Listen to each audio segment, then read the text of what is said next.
اعوذ باللہ من الشیطان الرجیم، بسم اللہ الرحمن الرحیم۔ آج ہماری گفتگو کا موضوع ہوگا اختلاف، اور آپ حیران ہوں گے کہ اختلاف بھی کوئی موضوع ہے۔ تو میں نے شروع سے جو بنیادی بات بتائی ہے کہ انسانی تخلیق کا جو مقصد ہے وہ ہے امتحان۔ اللہ تعالیٰ امتحان لے رہا ہے اس دنیا میں انسان کا۔ اس امتحان کے لیے اللہ تعالیٰ نے آزادی دی انسان کو، آزادی اختیار، آزادی فکر، کہ جس راستے کو چاہے اختیار کرنا چاہے کرے، کیونکہ اس کے بغیر امتحان ہو نہیں سکتا، اس آزادی کے بغیر۔ تو جب آزادی انسان کو دی گئی ہے کہ وہ جو چاہے راستہ اختیار کرے، تو اس کا لازمی نتیجہ یہ نکلے گا کہ انسانوں میں اختلاف ہوگا، لازمی نتیجہ نکلے گا۔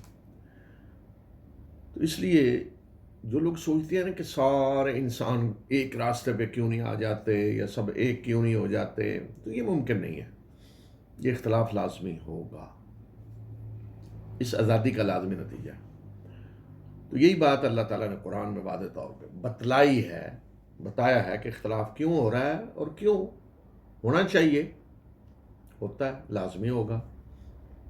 یہ ہو ہی نہیں سکتا کہ سارے لوگ ایک راستے پہ چل پڑیں، سارے مسلمان ہو جائیں، الا یہ کہ اللہ جبر کے ساتھ ایسے کر دے، بالجبر، آزادی دے ہی نہ، پروگرامنگ ہی ایسی کر دے کہ ایک راہ، جیسے فرشتے ہیں تو انسان فرشتے نہیں ہیں، انسانوں کو اللہ تعالیٰ نے فرشتہ نہیں بنایا۔ اس لیے فرشتوں نے کہا نا، نحن نسبح بحمدک ونقدس لک، کہ ہم تیری حمد کے ساتھ تسبیح کرتے ہیں، پاکی تیری بیان کرتے ہیں۔ انسان کو پیدا کرنے کی ضرورت کیا ہے؟ تو اللہ تعالیٰ نے فرمایا قال انی اعلم ما لا تعلمون، میں جانتا ہوں جو تم نہیں جانتے۔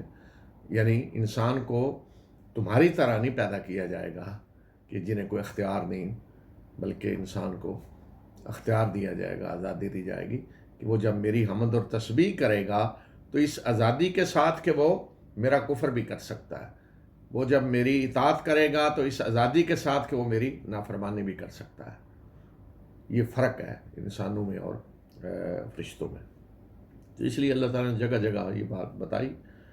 سورہ یوسف میں نبی صلی اللہ علیہ وسلم کو مخاطب کر کے فرمایا کہ وما اکثر الناس ولو حرصت بمؤمنین، کہ جتنی آپ کوشش کر لیں سب لوگ ایمان نہیں لائیں گے، یہ نہیں ہو سکتا کہ سب ایک ہی راستے پہ چل پڑیں۔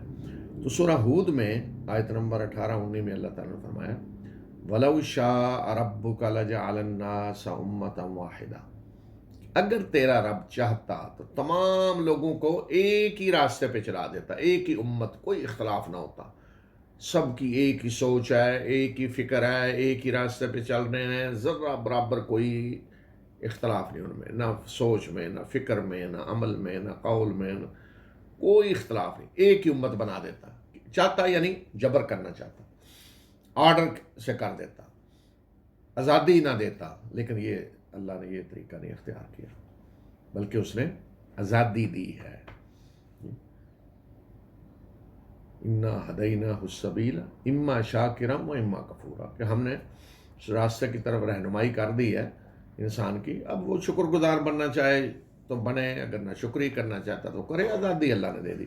تو جب آزادی دے دی ہے تو اس کا نتیجہ کیا نکلے گا؟ فرمایا ولا یزالون مختلفین الا من رحم ربک ولذلک خلقہم، اور یہ اختلاف کرتے رہیں گے، ہوتا رہے گا، ہمیشہ سے چلا رہا ہے، ہمیشہ سے چلے گا، سوائے ان کے جن پہ تیرے رب نے رحم کیا، کہ کوئی نہیں اختلاف کر رہا، بچ گیا، ورنہ اختلاف ہوگا۔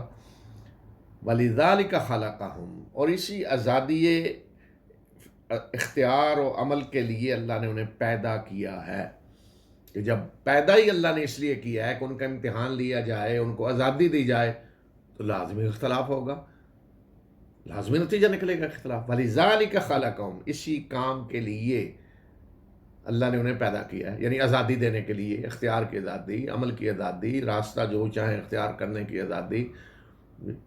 تو جب آزادی اللہ نے دی ہے تو اختلاف ہوگا، لازمی اختلاف ہوگا۔ تو فرمایا کہ وَتَمَّتْ كَلِمَةُ رَبِّكَ لَأَمْلَأَنَّ جَهَنَّمَ مِنَ الْجَنَّةِ وَالنَّاسِ أَجْمَعِينَ، اور تیرے رب کی وہ بات پوری ہو کر رہے گی جو ابلیس کے چیلنج کے جواب میں اللہ تعالیٰ نے فرمائی تھی کہ میں